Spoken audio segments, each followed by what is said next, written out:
My friend is guilt tripping us because we prefer a child-free vacation. I mean, sometimes traveling with the little ones is fun. My parents traveled all over Europe with me in their back pocket. My 30 female friend Sarah, also 30 female, is a single mom with 2 kids. She's been going through a rough time after separating with her husband last year, and I've done my best to be there for her. My other close friend, Lina, and I have always accommodated Sarah's situation, visiting her at her house so she wouldn't have to go out, planning outings around her kids' needs, and being as flexible as possible. Okay.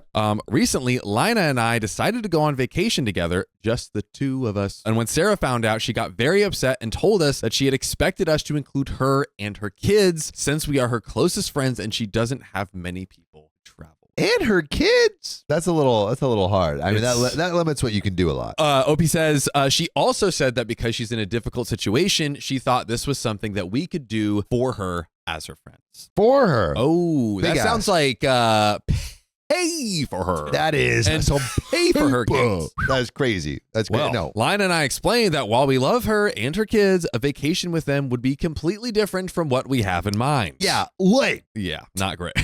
We also offered to take a shorter trip with her and the kids, like a long weekend, but she dismissed that because she wanted a full week at the beach. She then said that she would have let me join if the roles were reversed, but to me, that's not a fair comparison. If I were tagging along on a vacation with her family, I'd be adapting to their plans, whereas if she came with us, we would have to plan the whole trip around. Yeah, her what? kids. You're going to go to like Disney or something and see Mickey Mouse and that's the only thing? Or I don't know, like build sandcastles on the beach instead of getting crunky with your friends? You still can do that. I want not around the kids. What You're going to be what the kind of fun parenting parent. are you on? Yeah, you're definitely going to be the fun parent. Hopefully just a If fun there's a uncle. will, there's a way. Yeah, it's like, John, can I hang out with Uncle Kiwan? Oh yeah, adult Capri God. Suns. Oh God, kids. Get over, kid. You Don't know- drink the Kool-Aid, children. Do you know what wine tastes like? Oh, God. So, Sarah has now said that she doesn't know if our friendship will survive this, which I think is an extreme reaction. I understand that she's disappointed, but I don't think it's fair to guilt trip us into changing our plans. She's also acting like we're abandoning her when in reality, we've been incredibly accommodating for years. I feel bad that she's struggling, but at the end of the day, I don't think it's my responsibility to ensure that she has someone to travel with. Agreed. So, yeah. Agreed. Right? So the question is, am I the a-hole for not wanting to go on vacation with her and her kids? The only thing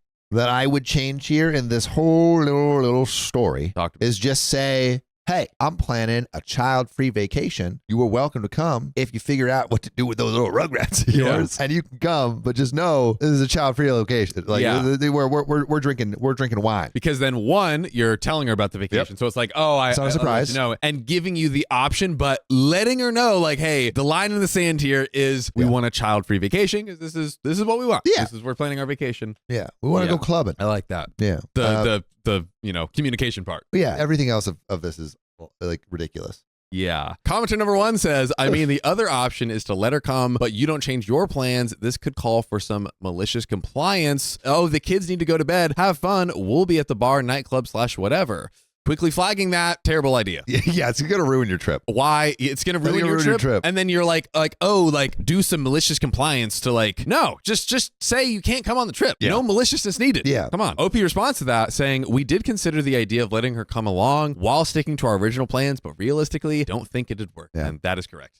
If we went out at night while she had to stay with the kids, she'd likely feel excluded, even if she claims now that she won't mind. In honesty, Lina and I both know that we wouldn't actually be able to go through with it. We're softies, and if we saw her upset or You struggling, would just feel bad. you would just, that's human You nature. just feel bad. It's human nature. And then it would just totally put a little damper on your girl's vacation, you know? Yeah, dude, go find some mommies. Go find a bunch of mommies and round them up. Yeah. So Opie says, we're softies. If we saw her upset or struggling, we'd end up just feeling guilty and changing our plans anyways. So in the end, it would either lead to her feeling left out or us compromising our own vacation. And that is exactly why we felt it was better just to be upfront about our decision. Great. Rather than setting ourselves up for a situation where no one is truly happy. Commenter number 2 says, I like this idea. You and Lina do whatever you'd plan to do. Go out clubbing, get in at 2 a.m., sleep until 11, fun, whatever. Don't take any responsibility for watching the kids at all. Or maybe explain to Sarah that that's what you'll be doing.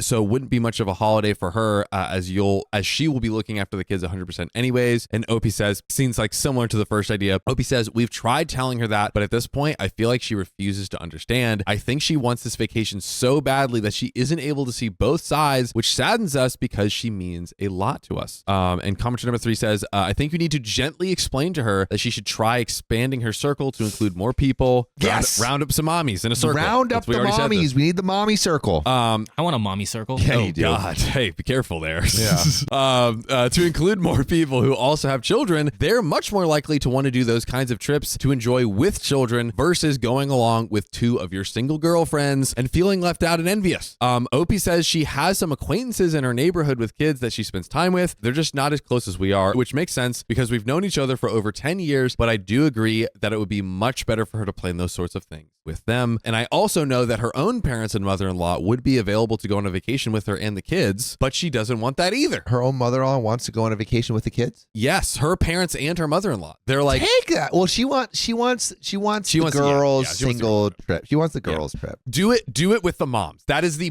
best option you have where it's like, hey, everyone's in the same boat and figuring out the childcare, and everyone's probably like, mommy needs a break. Let's all the moms, let's go to the bar, let's have fun. That seems to be like the best possible case. Yeah, I mean, but it isn't as fun as the single girls trip. Commenter number 4, not the a-hole. I don't understand how this woman thinks friendship works. Was she expecting you to babysit? Are you not allowed to have other friends? This is confusing. Opie says she said she doesn't expect us to help with her kids, but realistically, that is near impossible. We love the kids, and if they went up to us wanting our attention or help, or if we saw her struggling, we would never tell them to just F off. We had a similar situation at our New Year's Eve party where she insisted on bringing the kids. At the end, we did end up helping her with them, so we know it just wouldn't work. Wait, you brought your kids to a New Year's Eve party? Yeah, Sarah, girl, this isn't it. This is not it. No, when at a certain point, it's like know where to take your kids. Like, don't take them to your New Year's Eve party. Commenter says, can Sarah find a family member or trusted friend to look after the kids so she can go on vacation with Opie and Lina?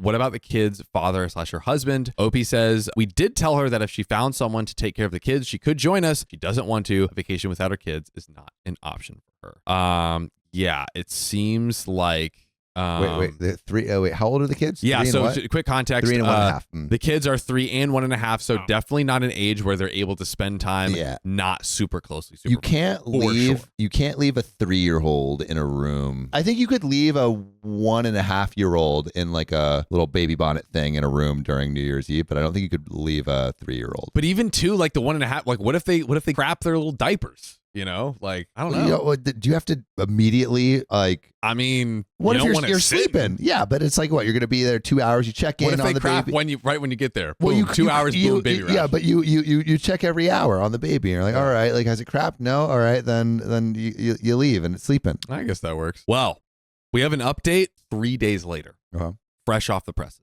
So she has sent me a 12-minute voice note ending our 10-year friendship because she thinks that we should have celebrated New Year's Eve at her home with her kids and that we should take this trip with her to cheer her up, and this friendship was not on equal terms. Dramatic. Whoa. So Opie says, this is the message I'm thinking of sending. If it sounds a little weird, it's because it's translated into English from my first language. I'm sorry that you see it like that. I do understand that you're going through an incredibly tough time, and it's absolutely never our intention to leave you behind. But to me, friendship doesn't mean that everything always has to revolve around one person, even if they're going through a hard time. We've tried to find a compromise, both on New Year's Eve and with the vacation, but it feels like it has to be exactly the way you imagine it or not at all. And honestly, that doesn't feel like an equal friendship to me either. Of course, I can understand that you feel excluded, but that was never my intention either. There are simply moments when, as someone without kids, I want to spend time without children. You always emphasize that your kids are part of you, which is of course your decision, but it also means that sometimes you can't have both. If you never really ask yourself whether there are alternatives because you assume from the start that you always have to or want to have your kids with you, then that's your choice, but you can't expect others to go along with that decision. I think that it's really sad that you want to end our 10-year friendship over this because you mean a lot to me, but if this is what you've decided for yourself, then I have no choice but to respect that. I still hope that at some point we can find our way back to each other, and I wish you and the kids best. That is a really mature response from OP. Yes. And it's like, communicate everything that you're feeling and what you see. But there is a, like, for instance, I feel like ending, this is almost like a principle. It's like ending a message with like, I truly wish you the best and everything. Like, those kind of things matter in this kind of communication. Yeah, no, 100% agree. I think OP did that with like so much class. And I also like that as a response to when someone's being an obvious grump to you. It's like on them with kindness. Yeah. I think, I agree. That's what always matters. a move. Always a move. By the way, it's always a move to go to Spotify, Apple Podcasts, your favorite pod app, and take those little fingers and type in OK Storytime. Okay, story. Am I doing it with my little fingers? Typing in OK Storytime and listening to 2,000 episodes of amazing content just like this. But we have one last relevant update before we leave. We have an update to finish this story. Just kidding. This is comments. Got you. And got me too. So commenter number 1, not the a-hole. You won't read all that. Even if she does, she'll only read with a lens of proving her own point. Send a shorter message. One she can't pick apart to prove her point. Who cares? Yeah. Express how you feel. Yeah. Don't worry about how she'll respond. Yeah, I mean, but maybe you could send like a under 10-second voice. Yeah, be Gen Z about it. Be Gen Z, but you could send 3 of those. Yeah. I think this is an example. I respect your decision. Please feel free to reach out when you want to resume our friendship. I'm sorry to see our friendship end, but I respect your decision. Goodbye. I don't know. I think OP did good. Yeah, job. that's like, that feels like K. Yeah, exactly. Dude, yeah. K is so aggressive. I'm K sorry. is so aggressive. So aggressive. No. Then just cut contact until she calms down. OP replies to that. I already sent the message last night. I definitely understand what you're saying, and I agree that she won't be able to accept whatever I said. But to be honest, I did it more for me because I was getting sick of letting her rewrite the narrative unchallenged, even though I feel bad about it. And commenter number 2 says, so did she respond to your message? Ooh. Commenter says, to be honest, I doubt she will actually end the friendship. You give her way too much, so she probably won't give that up. She's just gonna lay on that guilt even more. Obi says, nope, no response. To be honest, I wasn't really expecting one. She's clearly stuck in the role of a victim since her divorce. I wonder if she expected me to reply differently. In any case, she's the one who decided to end their friendship over this, so it's up to her to rectify it. Good point. If she should ever regret it. And that is literally all she wrote. I think OP handled it with class.